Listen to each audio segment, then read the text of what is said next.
no Rádio Esportes. A Itatiaia trouxe essa informação, né, do Fausto Vera, há 2 semanas mais ou menos, e o Atlético tinha um grande otimismo, tinha o Fausto Vera como plano A. Só que as coisas mudaram porque o Corinthians, ele mesmo, né, nesse cenário de bagunça, precisando vender, podendo tomar transfer ban, o Corinthians parece que ele não tá levando muito a sério essa negociação. Ontem eu apurei aqui com o Atlético, tá? E o Luiz Fabiano, que é o nosso setorista do Corinthians, lá no Corinthians, ele apurou o quê? Enquanto o Fausto Vera estiver lá, o Antônio Oliveira não vai ficar segurando, não. Só que o problema é que tá colocando ele faltando 10 minutos, 5 minutos, então vem sendo pouco aproveitado. O Atlético tá tentando, tem como plano A ainda o Fausto Vera, mas já não tá tão otimista como estava antes. Eu ouvi de uma pessoa do Atlético que o Corinthians tá uma bagunça, tá? Foi até uma outra palavra, tá? Que o horário não permite, mas vamos falar de bagunça. E que o Fausto Vera deu esse sinal positivo, sinal verde, gostaria de jogar no Atlético, gostaria de voltar a jogar com o Milito. Vamos lembrar que ele foi capitão do Milito no Argentino Júnior. Aí aparece, perdão, uma outra situação, Boca Juniors. O próprio Boca Juniors já fez uma nota oficial falando que fez uma proposta ao Corinthians pelo Fausto Vera. Só que 2 milhões de dólares e o Corinthians ficaria com a dívida que tem com argentinos, que é de 4 milhões de dólares. O Atlético talvez pegasse essa dívida, né, a proposta do Atlético, para ter o Fausto Vera. Mas o Atlético não tem uma resposta do Corinthians. Essa resposta vai vir de verdade no sábado, no domingo, melhor dizendo, Corinthians e São Paulo. Se o Fausto Vera entrar, completa 7 jogos. Aí o recado do Corinthians está dado ao Atlético de que não quer negociar o jogador. Sobre a posição do Corinthians, o Corinthians não está lá ainda, mas está próximo da zona de rebaixamento. Exatamente. Já esteve lá, mas não está nesse momento. Não está nesse momento. A zona da bagunça. A situação continua. Continua. O time está a 1 ponto da zona de rebaixamento. Tem 6 pontos e na zona de rebaixamento o Criciúma tem 5 pontos ganhos. Então a situação do Corinthians é muito difícil. O Atlético sabe disso e vai continuar tentando o Fausto Vera. Agora tem também o Boca Juniors que entrou na parada. Então é um grande concorrente, por mais que não esteja no auge do Boca Juniors, né? Não é mais aquele Boca, né? Que a gente está acostumado com ele. Hoje está disputando a Sul-Americana, por exemplo. Mas a gente percebe também que é um dos maiores clubes ou o maior clube da Argentina. Então, para ele jogar na Argentina e jogar no Boca Juniors seria muito interessante, né? E Simões, sair do Corinthians, né? Vai ter muito jogador nessa janela de transferência de meio de temporada, observando tudo que tá acontecendo por lá, enfim, esse cenário muito ruim administrativamente, muito confuso, de muita dúvida, né? Do que pode acontecer com esse Corinthians.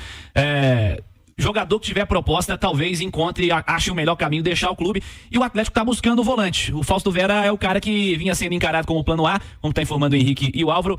Sendo o Fausto Vera ou não, vai precisar de volante, né, Simões? Sem dúvida, o Cirilo. Até porque a gente percebe a situação do Alan Franco, a seleção do Equador tem mais 6 jogos, além da Copa América, são mais 6 rodadas de eliminatórias este ano ainda, tá? Com jogos casados, né? Então tem 2 jogos em setembro, 2 em outubro, 2 em novembro. Reta final aí de tudo. Tá? O futebol brasileiro não está respeitando data FIFA, até por causa da tragédia do Rio Grande do Sul. A gente não pode esquecer, o Galo tem um jogo atrasado com o Grêmio, ninguém sabe quando vai acontecer. O Batalha vem sendo usado como zagueiro. O Edenilson foi para o Grêmio. Então, sobra assim com confiança. Fez o gol do Grêmio ontem. Isso, no finalzinho. O Otávio está lesionado, deve voltar só mês que vem, não é isso? Só no mês que vem. Em julho. Isso. Então, quer dizer, o Vera, se vier, só pode ser inscrito em julho também, porque a janela só abre dia 10 de julho. Mas o Atlético tem uma carência significativa na posição de volante. Mas vindo o Júnior Alonso, o Batalha talvez não vai precisar jogar mais como zagueiro, né, Simões? Mas será que ele estava jogando com o Gemerson? Eu acho que ele vai continuar jogando com o Ele tava Batalha, jogando com o até Gemerson. com o Alonso, tá? O Alonso vem pro lugar do Gemerson, tava jogando Batalha e Gemerson. A gente percebeu isso claramente nas propostas do Milito, que o Milito não joga com Bataglia improvisado na zaga. Ele joga com Bataglia na zaga. Mesmo que tenha outros zagueiros, porque tinha o Gemerson, tinha o Lemos, tinha o Bruno Fux, tinha Rabelo, e ele coloca o Bataglia. Então, ele vai colocar o Bataglia. O Bataglia é o jogador dele para jogar, ele não vai tirar o Bataglia do time. Ele não vai tirar o Bataglia do time. E pra colocar o Bataglia no time, ele vai colocar na zaga. A zaga do Atlético é o Bataglia mais um. A gente falou do Fausto Vera, né? Mas até uma informação, né? Que a gente trouxe também aqui no Rádio Esportes, que o Atlético tá monitorando outros 2 nomes pro setor, né? Tem o Fausto Vera como plano A, mas guarda esses 2 nomes, porque quer contratar um volante. É o que o Atlético quer para essa janela de transferência. Só que esses 2 nomes vêm sendo trabalhados em sigilo, mas já tem planos B e C, para caso, né, tenha essa negativa do Corinthians para negociar o Vera. Tem uma questão aí que é muito importante nessa situação do Fausto Vera, que é a lei de oferta e procura, né? Porque, cara, você citou do desejo de jogadores do Corinthians, e não tô dizendo aqui o Corinthians em si, que o Corinthians tem uma das torcidas mais legais do planeta.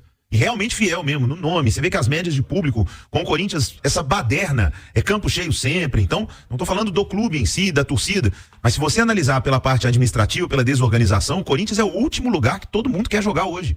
Porque ele tá desorganizado financeiramente, ele tá devendo muito, ele não tem uma perspectiva positiva e ele tem uma pressão absurda. Porque no Corinthians não se aceita nada menos do que brigar por título lá em cima. E nesse momento o Corinthians está brigando mais uma vez contra rebaixamento. Então, se o Atlético for inteligente nessa negociação, não é que o Corinthians não vai querer negociar o Vera, o Corinthians vai precisar negociar o Fausto Vera. Ah, mas o Boca Juniors também quer. Pô, pro Fausto Vera, imagino que ele olhe pro Boca com muito carinho, ele sabe o tamanho, ele é argentino. Mas ele também sabe o que é o Atlético aqui no Brasil nesse momento. Ele sabe o que o Galo vai disputar. Ele tá vendo quem que o Galo tá querendo. Voltar a jogar com o Milito. Voltar a jogar com o Milito. Então, o Galo pode ser muito inteligente e não precisa ser apressado nessa negociação. Porque, primeiro, o Fausto Vera não é a única opção. Segundo, o Fausto Vera, se chegasse com todo mundo saudável, ele seria reserva no Atlético. Ele não seria titular no Galo. Tem outros jogadores melhores do que ele. Então, ele seria um cara muito útil pro Milito? Seria sim. Mas acho que o Galo precisa ser muito inteligente nesse momento, porque quem está com a faca no pescoço não é o Galo para comprar, é o Corinthians para vender. Vamos mostrar a força alvinegra, deixando o seu like e se inscrevendo aqui no canal. Até a próxima!